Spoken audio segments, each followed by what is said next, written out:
Buenos días, tardes o noches, según donde se encuentre. Saludándolos desde una ventana al exterior. Mi nombre es José Francisco Anaya.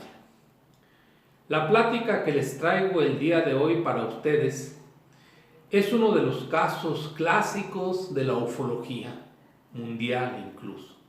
Sucedió en México. Se trata del caso de un piloto aviador de nombre Carlos Antonio de los Santos, que sucedió el 3 de mayo de 1975. Es un caso muy importante, ya que reúne ciertas características alrededor de él, como son las siguientes. Primero, se cuenta con una grabación de auxilio que hizo a la torre de control del aeropuerto de la Ciudad de México. Segundo, está registrado en el radar un objeto no identificado. Tercero, existen documentos realizados allí en el aeropuerto, actas que se levantaron sobre el suceso. Y cuarto, probablemente podríamos poner esto, se le dio a conocer al público por medio de los periódicos.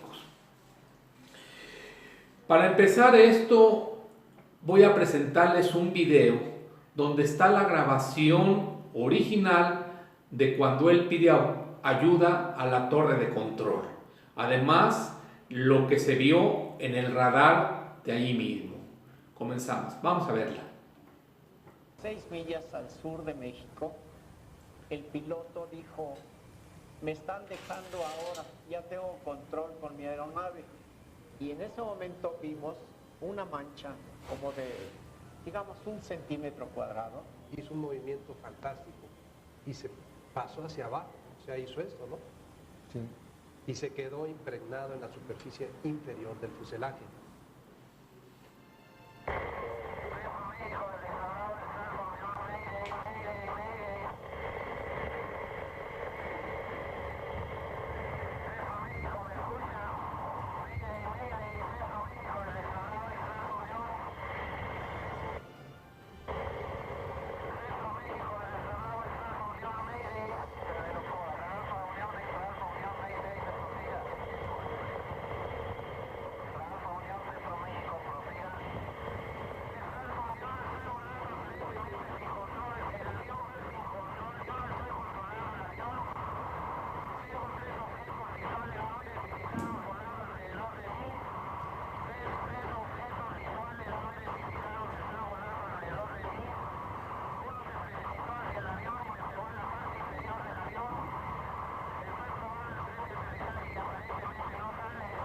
Aquí tienen ustedes esto que acaban de ver, donde están los originales de donde solicita la ayuda.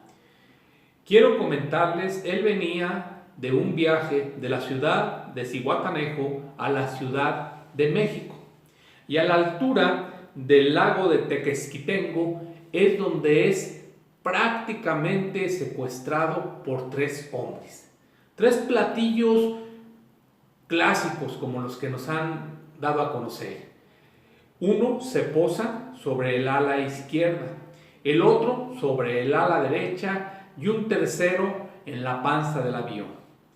Quiero decirle que este tercero, que viene de frente hacia él, lo hace que trate de inclinar el avión para no ser golpeado en el parabrisas. Sin embargo, él ya no tenía control sobre su nave. Y otro punto importante es que ese ovni llega a posarse en la parte inferior del avión, en la panza del avión, golpea el avión y lastima al tren de aterrizaje. Fue secuestrado por 18 minutos. Y también les comento que es un un piloto sano, que no tiene vicios y desde luego, pues no creía en esto de los ovnis. Pongo este segundo video a continuación, cómo él platica parte del suceso. Vamos a verlo. Exactamente.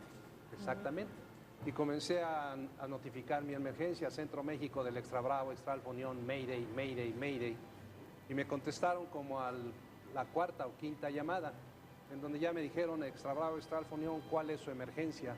Entonces ya les dije, el Extra Bravo, Extra Alfa Unión, estoy volando con 3 objetos visuales no identificados alrededor de mí. ¿Tú qué pensabas en ese momento?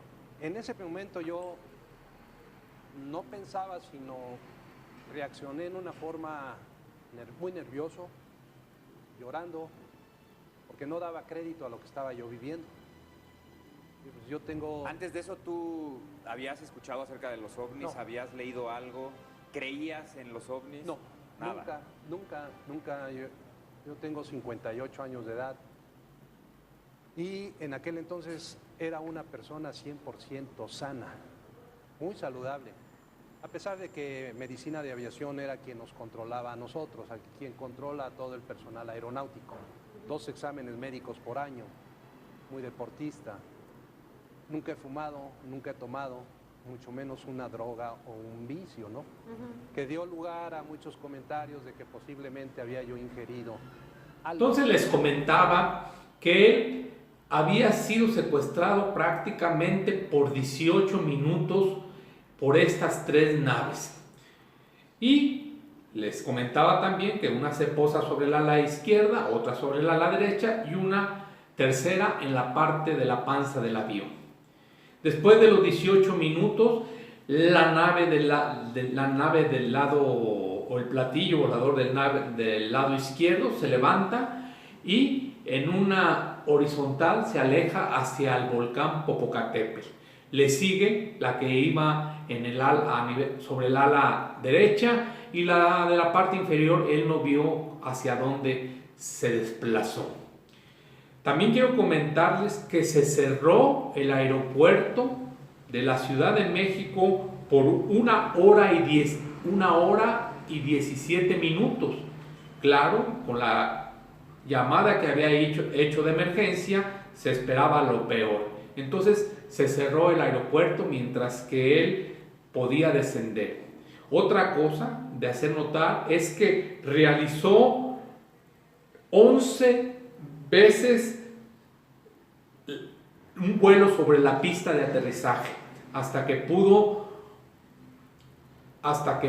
bajar en forma manual con un desarmador el tren de aterrizaje y poder realizar este aterrizaje adecuadamente. Al margen de esto que le estoy platicando, en esta entrevista que le hacen en el programa de la sobremesa, llama mucho cómo él, con el recuerdo a la hora de estar platicando, llega incluso a querer llorar. Esto sin duda es una parte del estrés postraumático a esas alturas. Cuando le hacen esa entrevista, él tiene 58 años y esto sucedió cuando él tenía 20 años de edad. Entonces, ¿cómo dejó marcado a este piloto este suceso? Vamos a ver este video para que ustedes se den cuenta. Comenzamos. ¿Más vio los objetos o no? Sí. Hay 2 aviones. Uno era de una matrícula Extra Alfa Fox India Unión y el otro Extra Coca Sierra Alfa Golfo de la Secretaría de Agricultura y Ganadería en aquel entonces. Y ellos vieron la presencia de los 3 objetos porque el de la Torre de Control de México le dijo al Extra Alfa Unión que tratara de hacer contacto visual conmigo, con el Extra Alfa Unión, y que me ayudara en alguna forma. Entonces, cuando el Sierra Alfa Golfo, que lo traía un piloto que le decíamos en aquel entonces, se le conocía como el Charro, él hizo contacto con el Extra Alfa Unión, y cuando dijo que estaba en comunicación, en contacto visual con el Extra Alfa Unión, le pregunta el de la Torre de Control, ¿cómo ve usted al Extra Alfa Unión? No contestaba. Dice, tenemos el Extra Alfa Unión a la vista, sí, pero tiene humo, tiene lumbre, se está quemando, tiene problemas. ¿Qué es lo que pasa con el Extra Alfa Unión? Dice, trae 3 objetos, uno sobre el ala izquierda, el otro sobre el ala derecha y el otro en la parte de abajo de la aeronave. Y le dice el de la Torre de Control de la Ciudad de México. Dice, ¿lo puede ayudar? Ayúdelo. Pero aquí, ¿cómo sería esa ayuda, capitán? Sí, yo entiendo que es una experiencia fuerte recordarlo, ¿verdad? Es algo muy, pues muy emotivo para usted el haber vivido esto.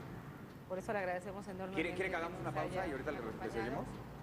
No. Impactante que tuvo que haber sido esta experiencia, desde luego. Y de hecho, él platica que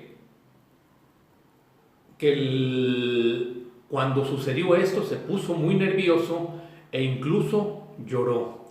Y así fue como lo difundieron los periódicos, porque tuvo su difusión por medio de periódicos.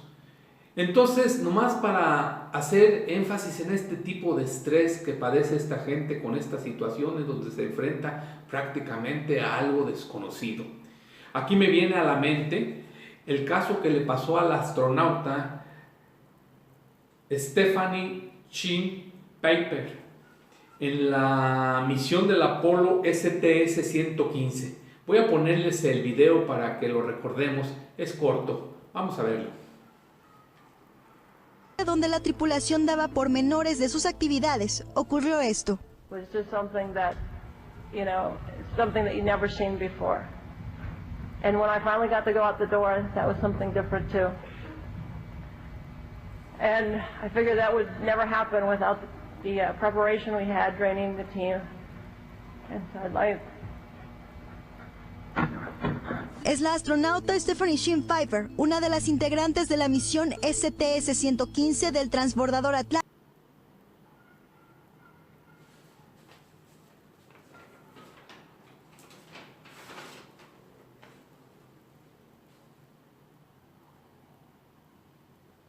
Lo desesperante que ha de haber sido en ese momento lo que sucedió a este piloto. Y también aquí al astronauta que vimos a continuación. Cómo el pedir ayuda a la torre de control, por ejemplo, y la torre de control solicitar a otros aviones, 2 de ellos que andaban ahí, que si podían ayudarlo. Desde luego, no había ninguna ayuda, ¿verdad? Bueno, así es como sucedió la situación. Se dio la información por los periódicos. Aquí pongo algunos titulares para que ustedes lo vean. Y por si esto fuera poco, ya sucede con la difusión que se le da, pues desde luego la televisión entra en acción. Y en aquel entonces el señor Pedro Ferriz, que era aficionado a esto y conocedor, no nomás aficionado, y conocedor del fenómeno OVNI, le solicita que si se presenta en Televicentro para platicar con él. Y él accede a acudir a esa entrevista. De su destino hacia Televicentro, él agarra el periférico y en el periférico se le cierran 2 carros negros ejecutivos, uno hacia adelante y otro por atrás. Y de cada uno de esos carros bajan 12 individuos como si fueran gemelos, clonados. Los 4 se parecían, altos, rubios y vestidos de negro. Aunque usted no lo crea, como la película, así se bajaron. Uno de ellos se acerca a la ventanilla donde él está, porque él la abre para ver qué está pasando, y le comenta lo que les voy a leer enseguida. Si aprecias en algo tu vida o la de tu familia, ya no hables más, no digas nada y regrésate. Viendo a 4 individuos que él dice que andaban unos 1,80 a 2 metros de altura y así clonaditos los 4, pues cualquiera hace lo que él hizo. Se regresó y no pudo acudir a la entrevista que tenía con el señor Pedro Ferriz. Vean aquí cómo aquí se junta otra arista de lo que es el fenómeno OVNI, los hombres de negro, que parece y es casi un hecho a los que estamos, que nos gusta esto y que leemos, de que esto es real. Hay individuos que se dedicaban a presentarse con la gente que había tenido este tipo de encuentros. ¿Qué otra cosa también avala este caso, porque le digo, tiene muchas cosas que lo sustentan. Otra cosa es que el gobierno de Estados Unidos, Gerald Ford, estaba de presidente en ese entonces, manda un representante para que platique con él. El representante se llama Joseph Alan Hynek. Este individuo habla con él y le hace una entrevista que dura de las 4 p.m. a las 4 a.m. 12 horas de pláticas con él.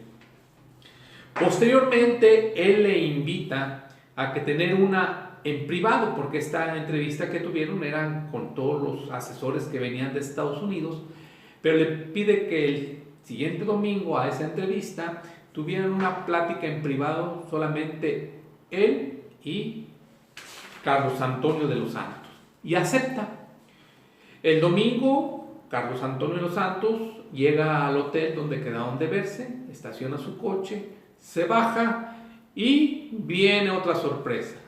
Se vuelve a presentar el tipo que lo habían bloqueado en el periférico en su automóvil.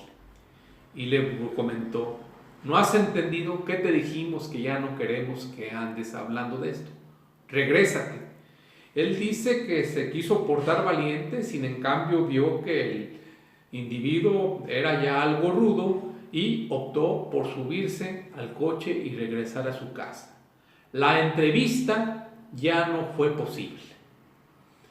Pues aquí les dejo uno de los casos más interesantes para si alguien tiene más interés sobre esto. Les voy a dejar uno de los videos, sobre todo el video de la entrevista que tuvo en el programa La Sobremesa, que se me hace muy completo y muy agradable para conocer más sobre este caso tan impresionante.